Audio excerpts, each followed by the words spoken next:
আপনি কি এখন কষ্টের ভিতর দিয়ে যাচ্ছেন?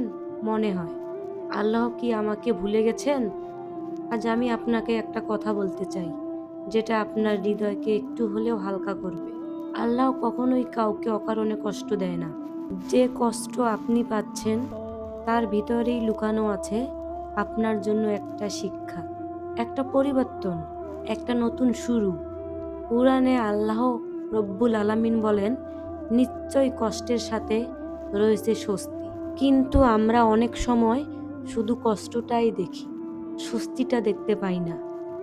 আপনি জানেন আল্লাহ কাকে সবচেয়ে বেশি পরীক্ষা করেন? যাকে তিনি সবচেয়ে বেশি ভালোবাসেন। এই কষ্ট আপনাকে ভাঙার জন্য নয়, বরং আপনাকে আল্লাহর কাছে আরো কাছে আনার জন্য। যখন কেউ আপনাকে বোঝে না, যখন সব দরজা বন্ধ মনে হয়, তখন আল্লাহ চান আপনি শুধু তার দরজায় দাঁড়ান।